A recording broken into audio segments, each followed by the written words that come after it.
Welcome to the Age of Awakening. Please identify yourself. Enter.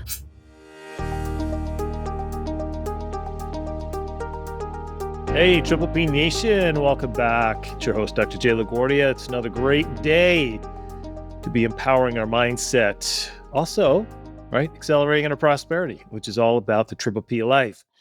And this week, we're going to make a little subtle change. We're going to be talking about mindset because we've been a lot on the health kick lately, which is always a good thing, right? Obviously, we've talked about how significant a problem our physical well-being is in this country. But it's the balance part. We got to make sure that we've got our mindset in the right place. And here we are, we're about a third of the way through the year. And I've spoken with so many people recently, a lot of you guys, and some of you are well on track to achieve your goals this year. So congratulations, right? It's great to be a third of the way there and being completely on track or even ahead of pace. So that's awesome. And some of you are really struggling. And so I'm thinking to myself, what can I do? How can I help you to get your goals back on track? But more importantly, get your head right. Because success is always preceded by your mindset. And so if you're thinking right, if your headspace is in the right place, you're naturally going to take the right behaviors, the right actions, engage in the right habits that's going to yield the results that you want. So I want to talk today about 3 subconscious beliefs that I know that prevent so many of you, and to be completely honest, myself as well, right, from experiencing the kind of success, the massive success and happiness that you deserve. So let me start by asking this. Do you ever wonder why you continue to struggle, right? Year after year, you set goals, you have these ambitions, things that you want to accomplish, and yet no matter what you do, you get the same results. So what's the deal? Why is that? So let me ask you this. Are you tired of feeling anxious, stressed, burned out? Are you tired of putting all the work, all the time, and getting very little results? Again, we're a third of the way through the year, right? You're taking action. Hopefully, you're taking action because then you really don't have any excuses. If you've got these goals and you're not taking any steps to achieving these goals, then really we've got no one else to blame but ourselves. But if we are putting the time in, right, and doing what we think are the right habits, the right behaviors, and still not getting the results, well, that's an issue. And that's exactly what I want to talk about because it's important to understand that, you know, for me, I've had similar experiences, right? Taking the same actions, the same behaviors, and yet nothing. Just spinning my wheels, finding myself in the same place that I was before, never ever seemed to able to get over the hump. So I asked myself, am I stupid? Maybe I'm cursed. Why does it always seem like I have this bad luck that follows me like a shadow on a sunny day? So if you think or had thoughts like this before, I want you to listen up because here's the deal, you're not alone. And if you're like me, you probably have read some of the best self-help books there is on the market. You've implemented some of the success habits that you've been taught, maybe even from this podcast. Or maybe, right, you make time each week to listen to this podcast and other great podcasts that are supposed to motivate you so you can really once and for all get the results that you've always dreamed of. So again, if this sounds like you, and I believe this definitely was for me, no question about many years ago, right? I want you to understand and I want you to not freak out because this is common. You're not alone. And I want to address that here today. So this week, I want to show you and I want to talk about 3 particular belief systems that hold most people back. But more importantly, I want to give you a process, a 6-step process to work through these beliefs. But not just these, any limiting belief you may have ever experienced or that you're experiencing currently. So I want you to pay close attention. So if any of these limiting beliefs I'm going to go over are not specific to you, fear not. I'm going to give you the solution that's going to help you overcome your limiting beliefs. Because here's the reality, guys. You have them. I have them. Everyone listening has them. It's just a reality. If you, were raised, grown up in our culture, you were dumped on, you were given, your subconscious mind was downloaded with some negative belief, if not many negative beliefs. Here's the deal.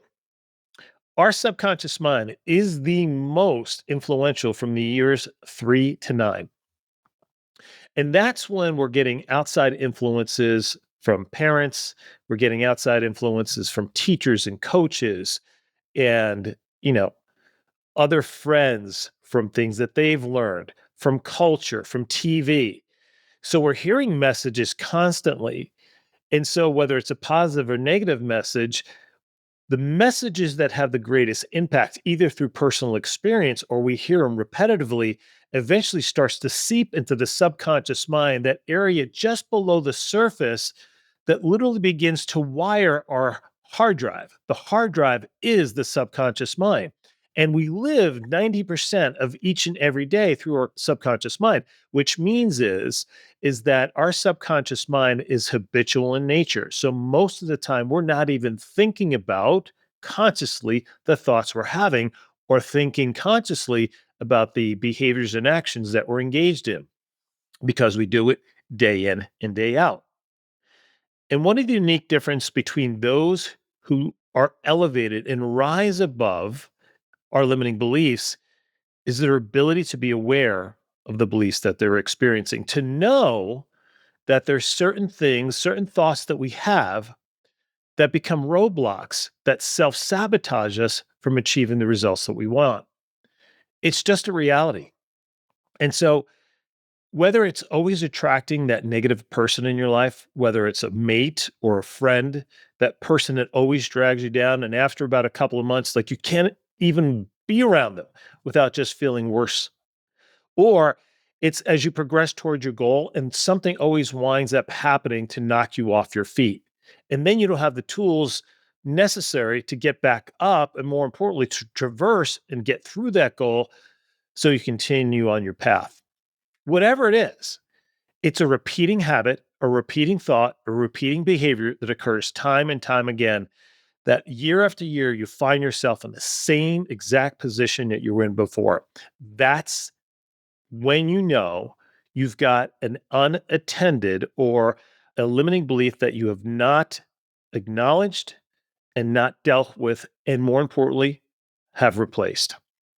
So many of you know, especially if you're a regular listener of the show, I've been a part of this personal growth space for over 30 years. I've been a student, I've been a mentor, I've been a coach, I've been a consultant, of course, now a podcast host, an author, a speaker. I've been immersed in this culture for a really, really long time. And the fact is, I will never stop being a student because part of this journey is a constant evolution and learning process about who you are, because you're never the same person year by year, day by day. So as life continues to happen, and I have new experiences, and hopefully they help me grow. Sometimes they take me back to an old place that I was before. I'm constantly learning new ways to implement success habits, behaviors that can help me overcome whatever limiting belief or thought and negativity that's in my life that's preventing me from experiencing the results that I want. Now, many of you know I've opened up a new business here about 10 months ago, and opening a new business is really stressful. I mean, there's a lot of ups and downs, and you have to remain even as best as you can emotionally, because early on, there tends to be a lot more downs than up. So it can be stressful, even fearful. You're wondering if people are going to really like this. Are they going to want to utilize our services? Will they refer their friends? Will they pay our fees? All these things we start to think about. And what does that do? That creates anxiety, right? It starts to create that tension, that shallow breathing. And the more shallow breath, the more anxiety we experience. We start to notice the tension in our chest, our heart races. And before you know it, you got yourself out of business in about 2 weeks. Not because that's the reality, but you start to go down to this negative flow, kind of the river of negativity, where you start to wind up into the lake, that river flowing into the lake. And now you find yourself drowning in this sea or this lake of constant negativity, and you just don't know how to get out of it. So that's where I've been over the last 10 months. but I've got the tools to know when I'm experiencing this, how to pull myself out of it. So that's what I want to teach you here today. And it's so important to understand that our brain has evolved so much, but more importantly, really the science behind our brain has evolved and changed radically over the last 30 years since I've been really in this space. You see, we understand more now than ever about the brain than any time previously. So maybe you're thinking, Jay, why is that so important? Well, the answer really is simple, guys. We now possess the knowledge from scientific advances in neuropsychology and quantum physics, if we apply, can help us achieve better, more predictable results than we've ever experienced previously. For me, personally, not only for myself, but I've witnessed countless people that I've worked with, that I've taught at seminars, who apply these tools, apply this knowledge to their lives so they can change their mindsets and therefore their habits and behaviors that finally can help them overcome all the mental blocks that impedes us in our growth, in our success, and our in happiness. So the first thing you need to remember, guys, is you're not broken, right? You're not flawed, you're not lazy. At least I don't think you are. If you're listening to the podcast, you probably aren't. The reason you've continued to struggle is because your mind continues to replicate outdated subconscious programs and beliefs that were downloaded into your subconscious mind when you were a kid, 3 to 9 years old. Here's the other thing you need to understand is that these beliefs, negative or positive, weren't intentional to harm you. So there's no blame here, right? I want to say, hey, mom taught me to fear stepping outside myself and putting myself in situations that are going to make me feel uncomfortable, or dad never praised me. So therefore, I felt inadequate, or whatever story we have, because we all have them, right? It's not to assign blame. It's just to be able to give us the tools to acknowledge and become aware of what they are so we can begin to aggressively challenge those beliefs, change those beliefs, and rewire our subconscious mind with completely new, empowering beliefs. So that's where I want to kind of take a step back and share with you my story a little bit. Some of you heard it. It's been a long time since I shared it. It's been a couple of years for sure. So for your new listener, I guarantee you've never heard this before. I grew up in an environment that was very, very toxic, both emotionally and physically.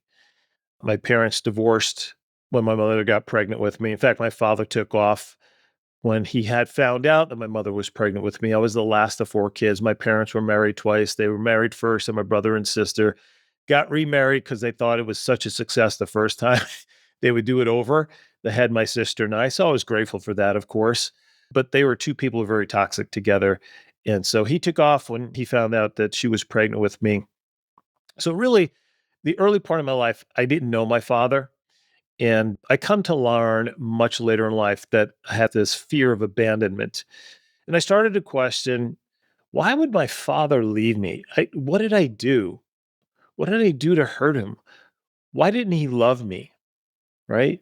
What was it about me as a son that he didn't want to be a part of my life? These are the questions I ask myself. Now, it sounds bad because it is, but it's also silly in a sense, right? I didn't do anything, right? We were never together. He didn't know me. This is the story I began to tell myself. So I started to really build up this sense of fear of abandonment and loss. And it got worse as time went on. Now, as an assertive personality type, when I'm stressed, I get pissed. Okay, let's be honest. When I'm stressed, I get really angry. Back then, my anger was so volatile. It was, off the charts. I would do things that if I told you would make your head spin, like chasing people down who cut me off to their house and getting into a physical altercation. And that's probably some of the minor stuff that I've done. Yeah, I'm not proud of it, but I'm not that guy anymore because of the work I'm going to teach you here yet today. But as I went through my teens and early 20s, I didn't know it. I didn't understand what triggered and fueled the anger. And the longer I did not address it, the more bombastic, the more explosive my anger became, to the point where all the things that matter most in my life were slipping away rapidly. Marriage, kids, business, everything. Until that one fateful day, my wife said, "You either got to get help or I'm out of here. I love you, but I can't deal with the anger. Can't deal with your volatility. It seizes her up emotionally, and she can't be her best self." And I totally understood it. So I committed to her that I would seek help. And I found a great mentor. I tried more of the traditional method, didn't help me at all. In fact, in many cases, it made it worse. But I finally found somebody who understood me, who could speak my language and knew who I was because he was me back then. And it was the best thing that ever happened. We say that this guy literally saved our lives, saved our marriage, saved everything. But what I learned is what fueled my anger was the hole in my heart as a little boy, believing that I wasn't worthy, believing that abandonment was only natural in my life and that everything that I love would eventually I would lose. And that's a tough place to live. It's a place of anxiety, which I had, panic attacks, which I had. Every time I started to step up and achieve more, the worse it got because the stakes were higher, the greater chance of losing the things that mattered most to me. And again, through the grace of God and through this mentor, this coach, I mean, we went through some really, really tough journeys. And through humility, he helped me understand at the root cause, it was me. Because at the time, I thought it was everything outside of myself that was causing all this rift and angst in my life, never really realizing that it was me, it was my thoughts, it was my beliefs, it was my habits, it was my behaviors that were seeped in my subconscious mind early in life that I kept pushing away because it was too painful to address. He finally said to me, he goes, "Man, you got to deal with it or it's going to crush you. It'll kill you." Because here's the thing, the greater the pain, the more you try to fill it to ease the pain. And so that could be countless things. It could be shopping, it could be alcohol or drugs or sex or name it. Whatever it is that eases the pain becomes your addiction. Now, I didn't really get addicted on any of those things, probably tried them all, but you could see where the course was going. And this work that I'm going to share with you here today was a very, very big part of it. And it's also the reason why I wrote my book, Change Your Mind, Change Your Destiny, The 8 Habits of Success. It was those success habits which began to rewire my mind and challenge those beliefs that I had. I began to realize I had nothing to do with this. I wasn't at fault. I deserved to be loved. Even though he chose not to love me, I deserved to be loved. I deserve to have good things. I deserve to be successful. But that took a lot of work, a lot of effort, a lot of self-awareness, a lot of self-introspection. So I wanted to share you that story because really that was at the crux of my journey into this personal growth space. Because if it wasn't for this, I don't know where I'd be right now. I don't know what my life would look like or if I would even be alive because the pain was that great. I contemplated all kinds of bad thoughts. So this is not to be a Debbie Downer show. It's to give you perspective, is that I'm where perhaps you're at, maybe even worse, or maybe yours is worse. Doesn't really matter. No one wins a prize for having a worse story. But what I'm here to tell you is that if I can do it, you can do it. Is that if I can overcome my story that kicked me everywhere, high, low, middle, wherever it is, knocked me down and nearly cost everything that mattered most in my life, you can as well too. And it's not just achieving a goal, it's about living an absolute joyous and deserving life. And that's what I hope to help you accomplish. That's what this whole show is about. You know, empowering dreams, igniting passion, accelerating prosperity isn't just a unique sales pitch. It's a reality that I feel that every time when I get behind this mic, I have an opportunity to inspire, to perhaps create a shift in you emotionally that begins to change how you think and act. And then the net effect is if I can do that, who knows the ripple effect that will have in your space, your sphere of influence. And that's the cool part. And that's where I feel a sense of responsibility when I get behind this mic to make sure that I'm bringing you the very best content openly, honestly, and authentically, and not hiding anything from you. I really don't have anything to hide, not at this point in my life. You know, one of the beliefs that I'm going to go over with you is that not really giving a shit what anybody else thinks. In fact, I remember getting to that point in my life, and that's when life really started to take off because I did care, because it mattered to me. In fact, it mattered to me too much. And many times it probably matters to you too much. I care too much what other people think. And then my coach taught me, he said, Jay, why do you care? What does it matter to you what other people think of you? He said, can you change their opinion of you? He said, not really. He said, you may try, but good luck at that. You may spend the rest of your life trying to help them change their opinion of you, only to find yourself continually falling short, feeling worse and worse about yourself. He said, you got to have a don't, I'm sorry, guys, you got to have a don't give a fuck attitude. The only person, or only two personages, he said, you need approval from is your maker and you. When you look in the mirror, who stares back at you?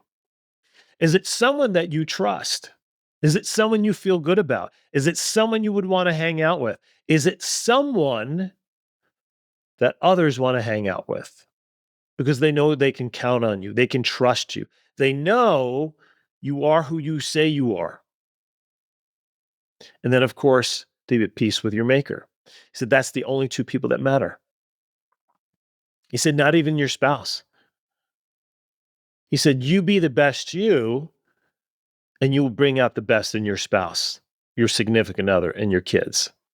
So that's where my belief is that we're all capable of experiencing greatness.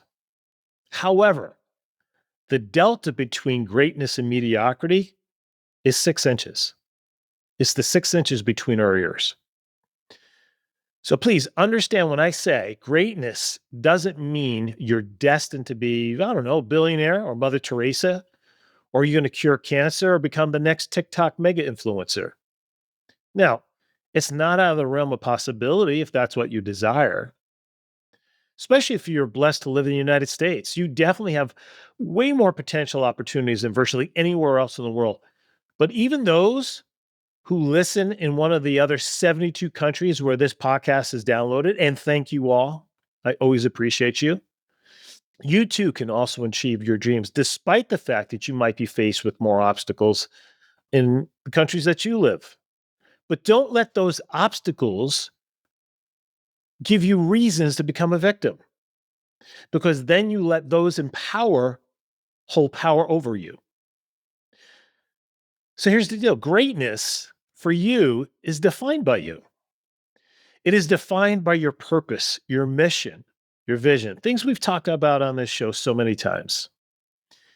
You see, and that's the beauty of an autonomous journey where we each are our own maker of our own destiny. So resist the need to conform to societal norms, to societal pressure. By definition, that is not an autonomous journey. So I began my autonomous journey by not giving a fuck because it was freedom. It was freeing. I was no longer trying to be successful to prove to my father that, you know what, you screwed up. You could have had this great relationship with me. And more importantly, you had nothing to do with my success. I was successful in spite of you, not because of you. See, that was my ego talking. That was my vengeance. That's the vengeance that I want. My success was driven by my vengeance to show everyone that I wasn't going to be a victim of my circumstance. In some ways, it was positive motivation. In other ways, it was destructive motivation. But you got to find your hook. What's your hook? Why is success important to you? You know, it can be simple as being able to provide for your family, create a lifestyle in which, you know, that maybe you didn't have growing up, but be careful of that, right?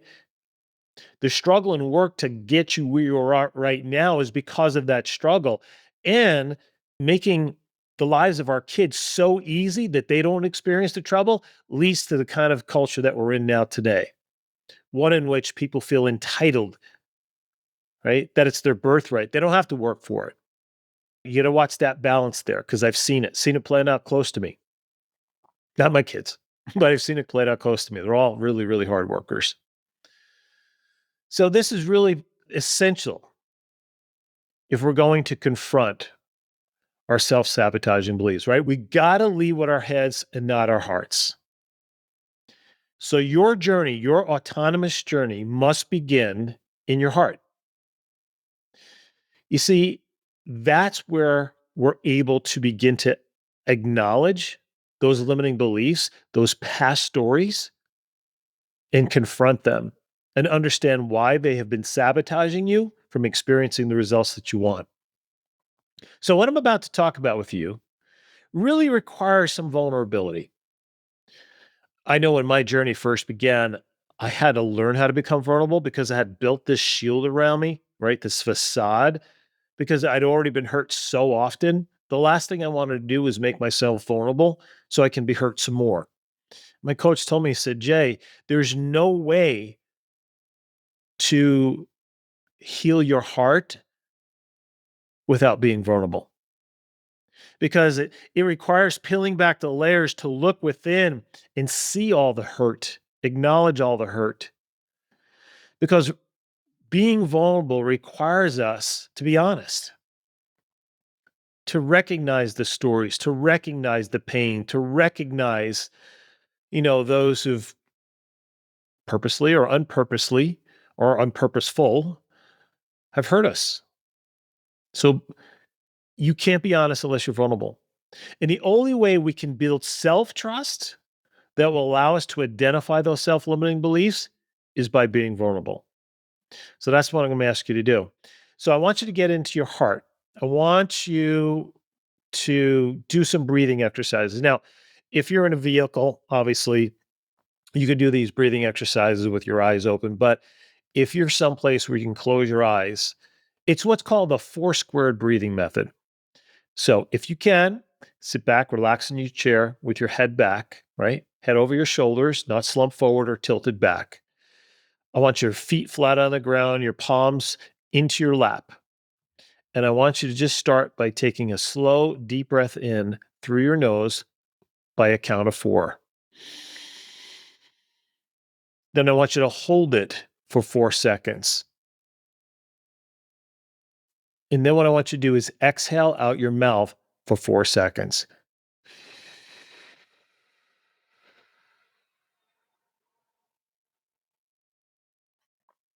And then at the bottom, with your breath exhausted, hold it for an additional 4 seconds. Now repeat. Breathe in for 4. Hold for 4. Exhale for 4.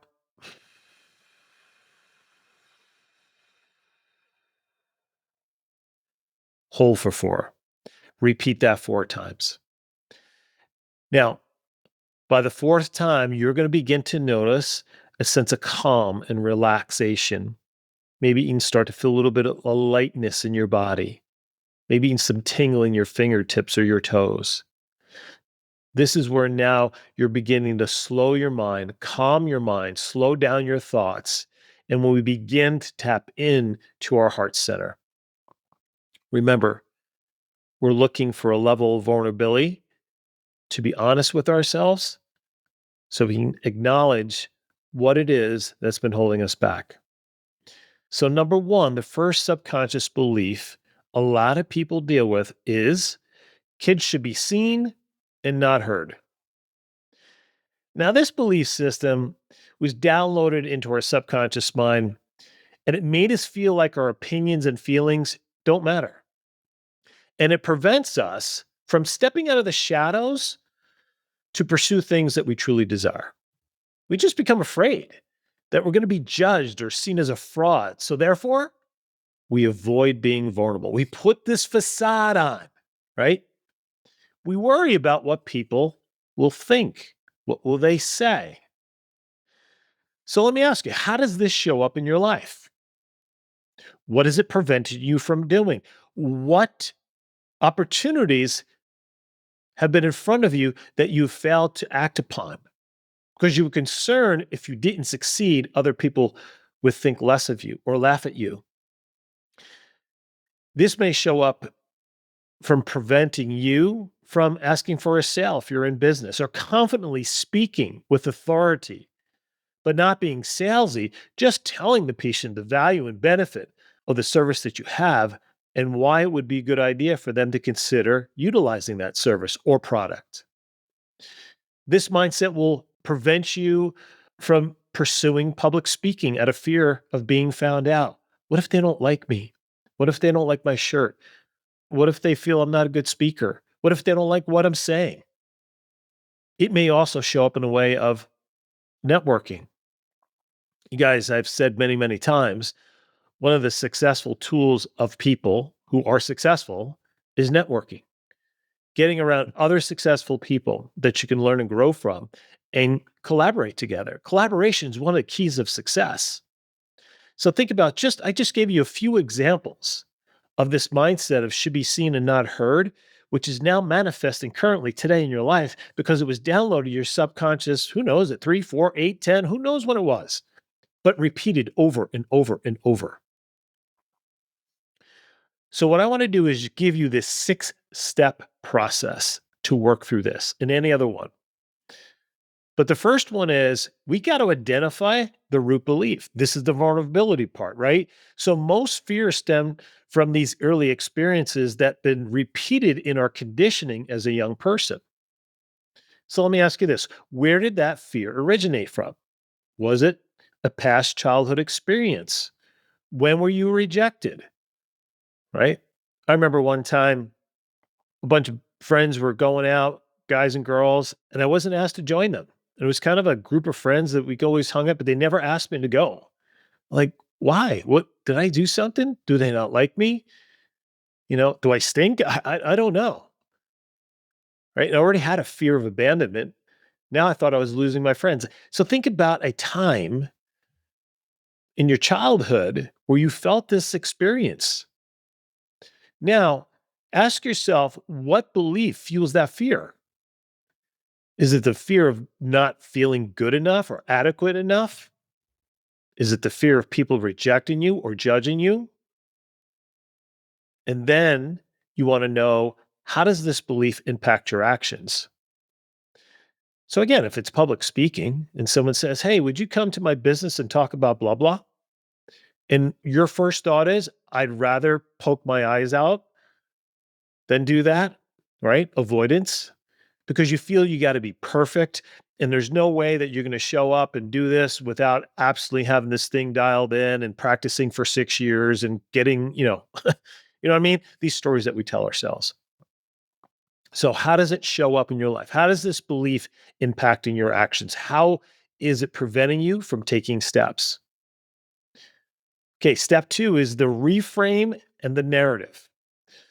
So we know the subconscious mind responds well to repetition and emotion.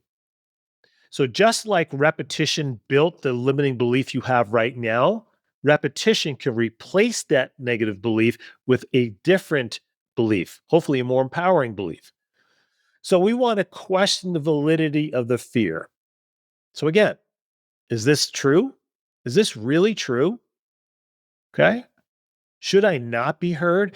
Is my voice not important? Do I not have value?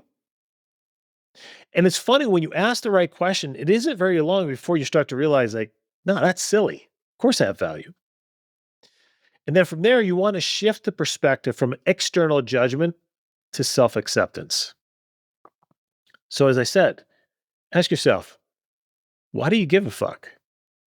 Even if others judge you, does it change how you feel about yourself? In other words, should it change the way you feel about yourself? And the answer is no. My self worth isn't tied up to how other people view me. It's about knowing my character, looking in the mirror each and every day and asking myself, right? Am I authentic? Am I true? Am I a person of character? Do I live congruent with my values? And if you answer those questions in the affirmation of yes, nothing should be able to shake and challenge how you feel about your own self worth. Not in a conceited, manipulative way, just a self confident way that you know who you are and you believe and trust in who you are. So then what you want to do is reframe the vulnerability as your strength. So ask the question is, what if being real makes me more respected and more relatable? Which, by the way, I got a hint. It does. It does.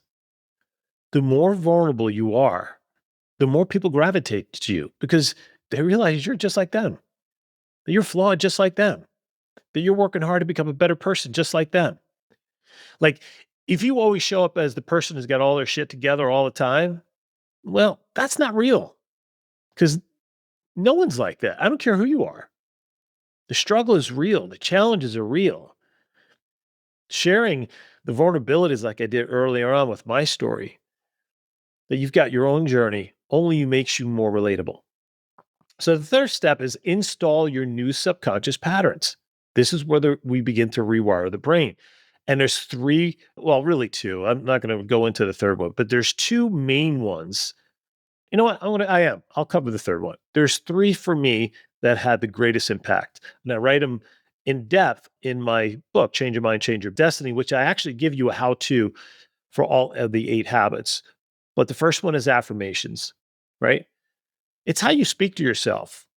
We have on average about 60 to 70,000 thoughts a day, and 80% of them are negative thoughts. We're talking to ourselves in disempowering negative ways. Ah, you suck. You'll never figure that out. You're not smart enough. Oh, can't believe you screwed that up. What an idiot. By the way, I don't know who calculated this, but 80% of our thoughts are negative, as I mentioned. I don't know who sat there and said, that's one, there's two, there's three. But 80% of the time, is it any wonder that we're steeped in negativity, that limiting beliefs rule our lives? Your inner voice matters. So, an affirmation statement, right? I'm safe to be seen.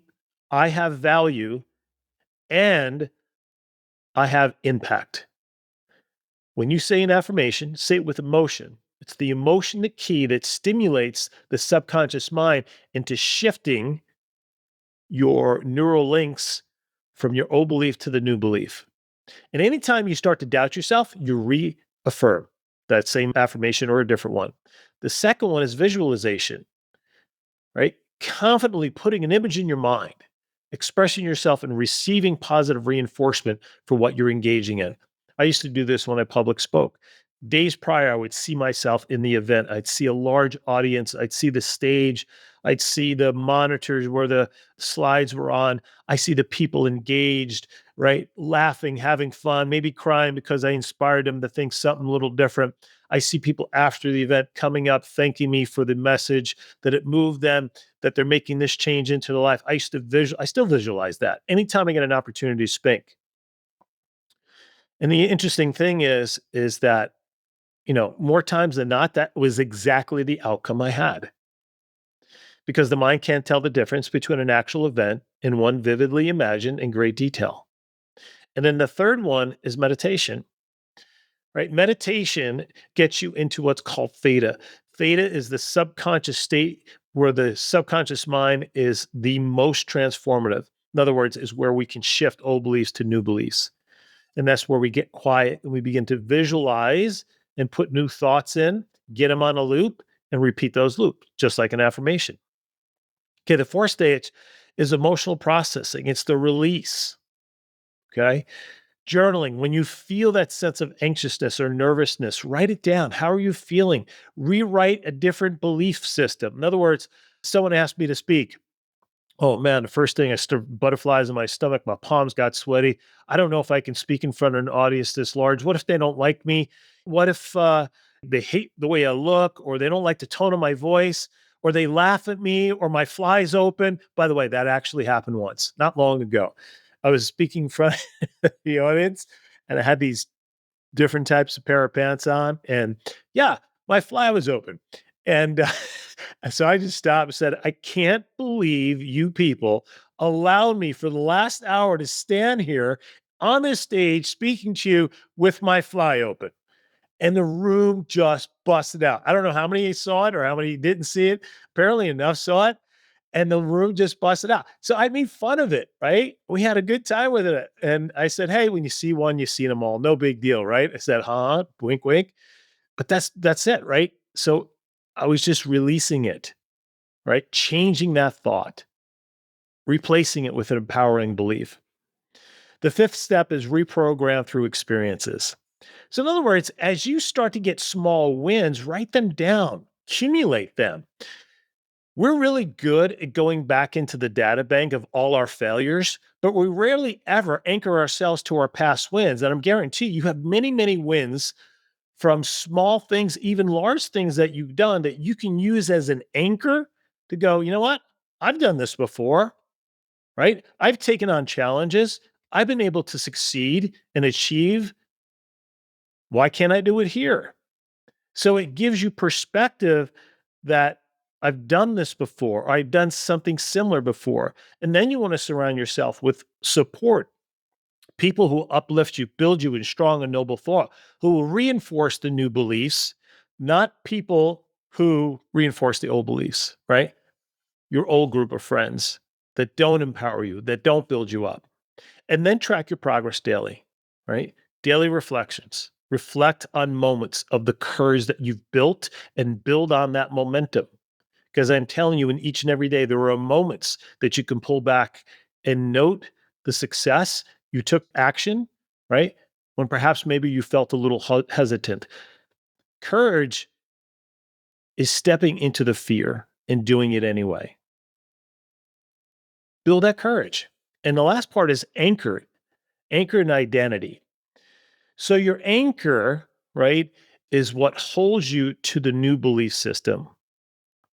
And that could be something as simple as I am someone who embraces vulnerability and authenticity. It's a new belief system. That could be part of your affirmation process. It also could be is, hey, you know what? I see judgment as information, not as a definition of me. So in other words, feedback. So if someone said to me, I really like this topic, but I didn't resonate with this. I wish you could have talked about that. Fair enough, right? I'm going to make note of that. That's really great feedback. So not all judgment is negative. Some is very impactful and powerful that we can learn, that we can grow and become better next time, as long as it's done in a kind, compassionate way, right? And we all know the difference. We know when someone's being cutting. We know when someone's being manipulative. We know when someone's being negative. And we know the vice versa too. So anchor into your new identity. So I want to talk about the second belief. And this one is, if I'm not perfect, I'm going to be punished. So the need for perfection, and this particularly occurs in high achievers, business owners, the need for perfection creates anxiety because you're not trying to do your best because you're afraid to get it wrong. Therefore, you overthink it, you overanalyze it, you overplan it, and you underexecute, making you feel like you're just not good enough. You see, this belief was nurtured in childhood when no matter what you did or how well you performed, you really ever experienced praise for your accomplishments.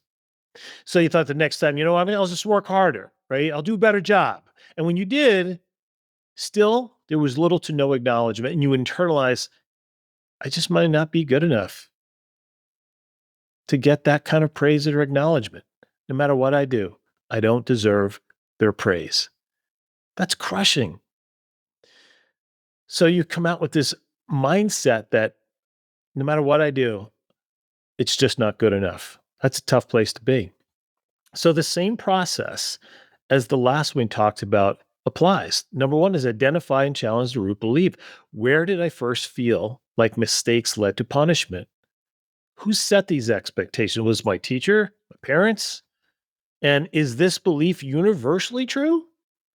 Or is it that I learned and it's become a fear of mine now? So then we got to reframe the narrative. Instead of seeing mistakes as punishable offenses, shift to the concept of, you know what? Mistakes are how I grow. It's how I learn. My human imperfections are relatable. It makes me more relatable to people, or my worth is not tied to my performance. I have good days, I have bad days. There's some days I crush it. Some days I go 0 for 4 and strike out 4 times.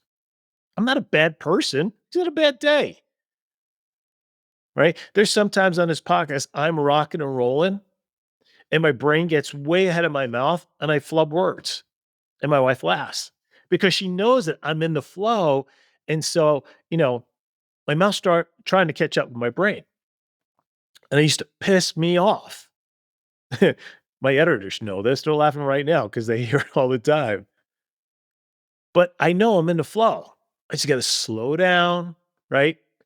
And make sure everything's synced up. Okay, step 2 is we got to rewire through safe exposure and self compassion. So the daily practice is understanding deliberate imperfection. Do something imperfect on purpose. Earlier, I sent an email, and it's just as I hit send, I noticed I misspelled something. I was like, oh man, that's so embarrassing. Why did I do that? Okay. But then I realized, you know what? Big deal. Who cares? I'm sure they made a mistake. And if they're going to rail me for making a mistake, right? That's how they're going to judge me. Screw you. Try self compassion journaling. So after you make a mistake, write down, what did I do? Right?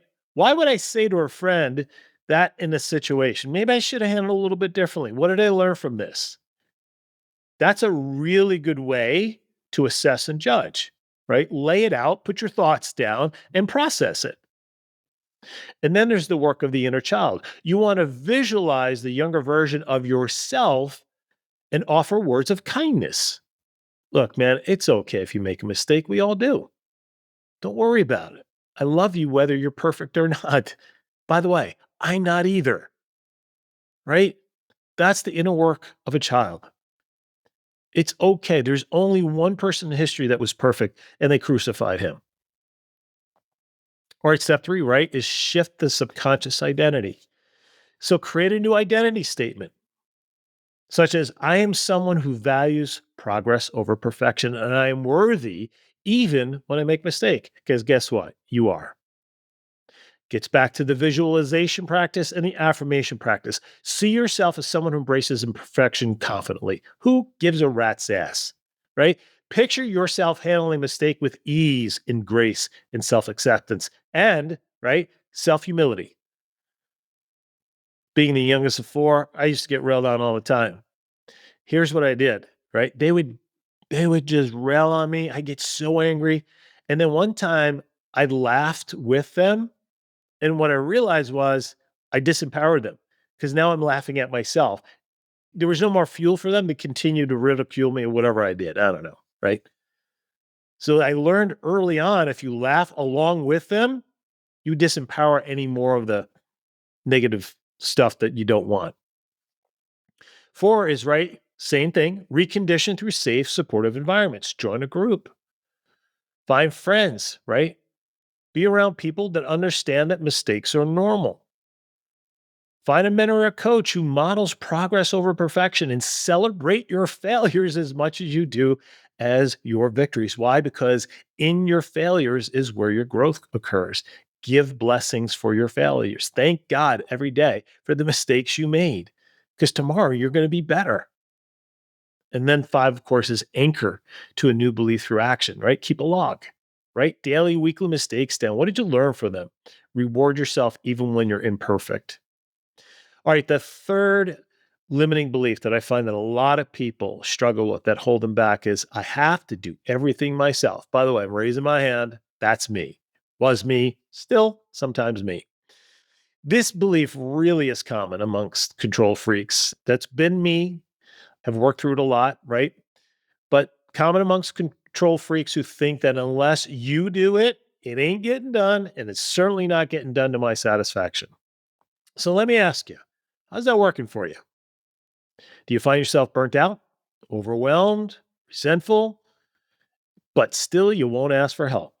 Congratulations. You're the most stubborn SOB there is on the planet, or kind of anyway, right? Anyone who's like you or me. It's like those of us who fall in this category just love self-pain. It's like death through a million cuts. This was the kid that had to grow up fast. This was the kid, usually the firstborn, that was the fixer, the caretaker, and the one that had to hold everything within the family together. Now, this belief is turned into a control freak with trust issues. And because you were raised to rely on yourself, you lack the trust to ask or help of others or to delegate to others. Huge one for a lot of entrepreneurs. Again, same process. Identify the root challenge, the belief. When did you first learn that you couldn't rely upon others? And who taught you that you needed to be in control all the time? By the way, control is just safety. If you don't like flying, it's not the airplanes you don't like. It's the fact that you're not flying the airplane because you believe, right? If you're not at the controls, the chances are greater by giving up or being vulnerable and giving control to other people that you're less safe. 30 years ago, I used to hate to fly. And it was it was just control. So I had two options: never fly again or never travel. Well, travel is always one of our top values as a family. So I had to figure it out. And I figured out it was a control issue. And I realized there were smarter people who were better. Obviously, I never flew a plane. I didn't know jack shit about flying a plane. So if I want to continue to travel with my family, I had to give it up. And I did. So then you got to ask yourself, what's the worst that can happen if I just let go? So using the same plane analogy, well, plane crashes. What's the odds of that? Well, there's 45,000 flights a day in the United States. And up until recently, there hadn't been an accident in the United States since 2007. I didn't even sit down to think about the odds or the number of flights. So it's really, really, really, really low. And we've all heard there's more deaths on the roads than there ever is in the sky. I'm not going to stop driving. Are you going to stop driving? So just statistically, right, you have, an X-fold greater chance of dying in your car than you do in a plane. But the overall arching theme is control. It's just giving up that control and being okay with it. So then you got to reframe your narrative. So instead of believing, hey, if I don't do it, it won't get done right, why don't you shift to more of a consciousness of empowering others creates a better outcome for all? And even if someone else does it, but doesn't do it to the level in which you believe you can do it, which also is an illusion, by the way, because that's the excuse we give ourselves why we don't give up control. But even if they did it 80 or 90% as effective as you would, guess what you get? You get to let go and create freedom for yourself. And that's where you begin to scale your life as an entrepreneur and as a person. You see, letting go is risky. It really is. But it also, the reward is almost incalculable. My entire business world completely shifted when I started to add smart, talented people, empowering them to do what they do. And the more I did it, the easier it got, the more great people I attracted, the less I had to do, right? It's not that, I didn't have things to do. I can just focus on what I do best and do more of that, which helped me to create and scale and grow businesses. So step 2 is rewire, right? Through trusted building practices. So since control is really a fear response, these are all basically fear responses, right? We need small, safe experiences that prove when you delegate, you can trust, and trust can result in beneficial results. So start with micro delegations, like small, low risk tasks. Let someone run a meeting, order lunch, make a decision where you go to dinner, pick up your dry cleaning. And over time, as you become vulnerable and delegate, you'll get stronger, be able to do more of it as time goes on. And then reflect what went right, what could have been better.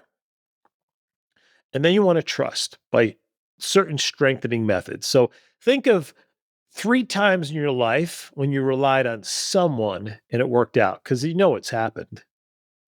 And then journal. What happened? How did it feel? What did I learn? And then install, number 3, right? Install your identity statements. So the old identity is, I'm the only one who can do this and do it right. To the new one is, I'm a leader who empowers others to succeed. I build them up and help them grow. That's cool. That's a cool place to be. And then you could build an affirmation off that, right? I am releasing control. That gives me more energy and success. I am releasing control to give me more energy and success. Or I trust others to handle things with excellence. 4 is the emotional reconditioning, right? It's the nervous system work here, right? It's the need for control is often tied to the fear of the unknown or past disappointment. So this is where the breath work for surrender comes. I just talked about the box breathing, right? Getting vulnerable, relaxing, getting heart centered, letting go. And then in your mind, start to visualize yourself literally letting go, handing over the responsibilities, feeling a sense of relief, feeling a sense of ease and success, seeing yourself emotionally and physically successful. And then the last, of course, being the anchor to the new belief in action. Therefore, delegate one important task this week, write it down, delegate it to someone. But it's got to be important. It shouldn't make you feel uncomfortable or give you a sense of unease. Why? Because once that individual accomplishes it or completes it, your muscle's going to grow. And the easier it's going to be the next time to do it. And each subsequent time will become easier and easier. And quickly, you're going to be able to see how much you'll be able to let go of your life that you've been hanging on to that you really have no business of doing. So celebrate your wins, acknowledge progress every time, trust, delegate, or release control, even if it feels uncomfortable at first. That's where the growth's going to occur. So here's what we need to know. Most of us tie our self-worth to how much we do. Newsflash, guys, you're not a machine. And you only have so much mental, physical bandwidth. Burnout is not a business strategy. If you don't learn how to master your mindset, it's going to master you, and not in a good way. The difference between those who achieve success to those who are constantly chasing success is their ability to master their mindset and therefore their habits and behaviors. Look, we all have 365 days in a year or 1,440 minutes in a day. So why are some people incredibly productive, getting their most important tasks done in half the amount of time while still experiencing a sense of calm and joy? And yet, the rest of us look like the proverbial hamster on the wheel with our little legs running fast as we can without moving the needle one iota to achieving our goals. So what's the difference? Well, those people are doing the work most people wouldn't, or most people don't know about. So look, Triple P Nation, I'm encouraging you to implement this 6-step brain rewiring process to address whatever limiting belief that repeatedly comes up. Remember, we all have them, and they're not unique to you. The key to finally breaking free of any and all limiting belief is really self-awareness. So what's the story in your head? What's the story that is on a repeating loop? And how is that story sabotaging your growth and success? It doesn't have to be that way. And here's the 6-step process. Identify and challenge the root belief. Rewire through trust building practices. Install new identity statements for emotional reconditioning, right? We got to rebuild the nervous system to work in a positive way. And number 5 is anchor the new belief system through action. Anchor in identity shifts is number 6. So as we wrap up, here's what I'm asking. Stop dimming your light. Remove the mental baggage that is dragging you down. Look, it's all about working on your inner game. Prepping for success is not just some catchy seminar phrase developed by some seminar guru, but rather it is what successful people do to help them create the mental edge that will prepare them to succeed at whatever it is they set their mind to. Because as I mentioned earlier, greatness is within you. However, it is not predestined. It must be earned. Guys, if this content has resonated with you, and you're finally ready to fully commit to your success and you're ready for help, look, I want you to email me, drj@triplelife.com, drj@triplelife.com. And I want you to put in the subject line, ready for success. Ready for success. Why? Because I will know you want to take the next step to learn more about working together. Guys, my coaching schedule is busy. It's limited. Therefore, I really am only interested in serious inquiries. However, if you are serious and you're ready to get to work to turbocharge your growth and success, the best investment you will ever make is in you. I would be honored and thrilled to work with you. What we will do is we'll set up a 30-minute consultation. It's complimentary, and we'll see if we're a good fit together. But make a commitment, make a decision to finally give yourself the winner's edge to succeed. So it's been a pleasure to join you guys today. Again, share this podcast with someone you know. Great content should flow through us, not to us. Someone you know who's struggling with achieving their goals, who has high ambitions, but maybe is stuck. This may spark something in them to help them, and you may be fueling that fire for them. So what an awesome thing you can do for someone you care about. Also, make sure if you're listening on YouTube, hit the subscribe and follow button. Leave a comment below. We'll answer each and every one of them.